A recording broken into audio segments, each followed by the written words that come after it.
સુરતથી અયોધ્યા જવા નીકળેલી આસ્થા ટ્રેનને કેન્દ્રીય મંત્રી દર્શના જરદોશે લીલી ઝંડી આપી હતી। અયોધ્યા જવા રવિવારે સાંજે 8 વાગે સુરતથી નીકળી હતી, જે પ્રસંગે સુરત રેલવે સ્ટેશને રેલવે અધિકારી અને પોલીસ અધિકારી સહિતનો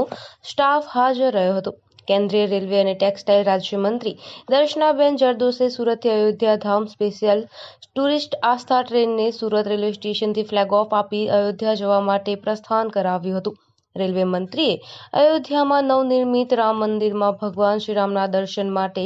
જઈ રહેલા શ્રીરામ ભક્તોને સુખદ યાત્રા માટે શુભેચ્છા પાઠવી હતી। આજરોજ માન્ય અમારા સૌના માર્ગદર્શક એવા દીનદયાળજીની પુણ્યતિથિએ આજે સુરત ખાતેથી સંઘ પરિવારની પ્રાર્થના સાથે શરૂ થયેલી આ આસ્થા ટ્રેન અને એના દ્વારા અનેક રામ ભક્તો આજે જ્યારે અયોધ્યા ખાતે નીકળવાના છે સુરત ખાતેથી, ત્યારે સૌ સંઘના સુરેશભાઈ, દિનેશભાઈ, નંદકિશોરજી, અમારા મેયરશ્રી, અમારા વડીલો કે જે લોકોએ કાર સેવાની અંદર પોતે યોગદાન આપ્યું હતું, ખૂબ આનંદ સાથે આજે અયોધ્યા જવા માટે નીકળી રહ્યા છે, એમને અમે ખૂબ શુભકામના પાઠવીએ છીએ।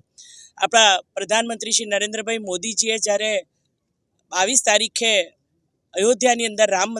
મંદિરનું ભવ્ય નિર્માણની પ્રાણ પ્રતિષ્ઠા કરી, ત્યારે આપણા સૌ માટે ખૂબ ગર્વની ક્ષણ જે આવી કે યાદગાર, જ્યારે પ્રથમ વખત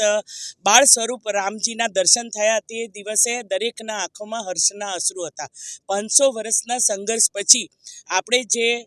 કાયદાકીય લડાઈ લડ્યા પછી અનેક કાર સેવકોએ પોતાનું કરેલું યોગદાન અને અનેક કરેલી સેવાઓ પછી આજે જ્યારે આપણા સૌનું આ જે એક સપનું હતું એ આજે સાકાર કરવા માટે માન્ય પ્રધાનમંત્રી શ્રી મોદીજી અને રામ પ્રતિષ્ઠાન સંસ્થાન દ્વારા ખૂબ સરસ એની રચના કરવામાં આવી, આયોજન કરવામાં આવ્યું અને 22 તારીખ પછી સતત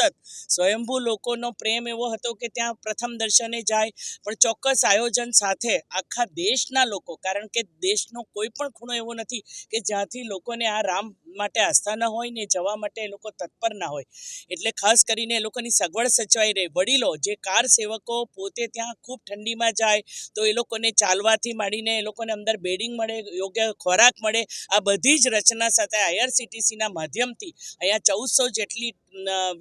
જે રામ ભક્તો છે એની આજે વ્યવસ્થા કરવામાં આવી છે। 13મી તારીખે ઉધના ખાતેથી બીજી ટ્રેન જશે। આખા ગુજરાતમાંથી પણ ક્રમશઃ આવી રીતે એનું શેડ્યુલ બની ચૂક્યું છે અને શેડ્યુલ દ્વારા જે રીતે થયું કે સંઘ પરિવારના આયોજન સાથે, રામ સંસ્થાન મંદિરના આયોજન સાથે અને ભારતીય જનતા પાર્ટીના કાર્યકર્તાઓ અને એની સાથે મળીને વિવિધ આયોજનો દ્વારા આખા ગુજરાતના લોકોના કાર સેવકો અને એની સાથેના જે ખૂબ જૂના લોકો છે જેને ખૂબ આસ્થા છે એ લોકોને આપણે ત્યાં અયોધ્યા ખાતે મોકલવા માટેની શરૂઆત કરી છે। મારા માટે ખૂબ આજે આનંદનો દિવસ છે કે ગઈકાલે જ પાર્લામેન્ટનું સત્ર પૂરું થયું અને પાર્લામેન્ટની અંદરના વિશેષના કાલના સત્રની અંદર જ્યારે રામ મંદિરના ભવ્ય નિર્માણનો એક વિશેષ પ્રસ્તાવ થયો, 190ની અંદર ચર્ચા થઈ, ચર્ચાની અંદર જે મેં શરૂઆત કરી કે જ્યારે હનુમાનજીએ જ્યારે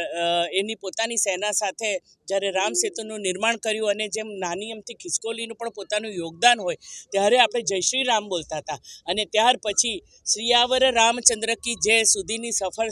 આપણી પૂરી કરવા માટે પ્રધાનમંત્રી શ્રી સંસ્થાન સાથે જોડાયેલા સૌ આગેવાનો, અશોક સિંઘલજી, અડવાણીજી અને એવા અનેક લોકો જે છે કે જે લોકો પોતે પોતાની હયાતીની અંદર કેટલાક લોકો નથી જોઈ શક્યા પણ એના પરિવારજનો ખૂબ ખુશ છે। જે કાર સેવકો છે જેણે પોતે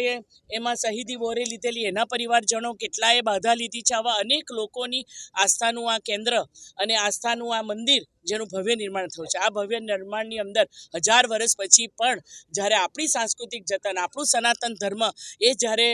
લોકો આવનારી પેઢી જોશે ત્યારે એને એક ભવ્યતા, આપણા પોતાનું હિન્દુ રાષ્ટ્રનું નિર્માણ થાય અને કોઈ પણ હિન્દુ રાષ્ટ્રની અંદર પોતે પોતાના જે બહુમતમાં હોવા છતાં આ આસ્થાના કેન્દ્ર એવા ભવ્ય રામ મંદિરના નિર્માણની શુભકામના પાઠવીને જે કંઈ યાત્રીઓ છે વિના વિઘ્ને એમની સફર પૂરી કરે અને ત્યાંથી પાછા પણ એ લોકોને અહીંયા લઈ આવવાના છે। ક્રમશઃ આ રીતનો ક્રમ ચાલતો રહેશે અને સૌને ખૂબ જવું પણ હોય છે। એરલાઇન, રેલવે સ્ટેશન, આ બધી જ જગ્યાઓ પર વ્યવસ્થા થઈ છે, બાય રોડ દ્વારા પણ લોકો જઈ રહ્યા છે, પણ અયોધ્યા આપણું જે છે એને ધ્યાનમાં રાખીને જ્યારે પ્રધાનમંત્રીજીએ પણ ખૂબ વિનંતી કરી છે કે આપણે પોતે ચોક્કસ આયોજન સાથે ત્યાં જઈએ અને દર્શન કરીએ। આપણી શરૂઆત થઈ ચૂકી છે અને ખૂબ સરસ શરૂઆત થઈ ચૂકી છે। અત્યારે જે પહેલો શેડ્યુલ છે જે આમ તો 10 દિવસ પહેલાં શરૂ થઈ જવાનો હતો, પણ સ્વયંભૂ ગયેલા લોકોને લીધે અને ખૂબ ઠંડી હોવાને કારણે આપણે એને reschedule. Bureau report, Inayat Mansuri, Surat.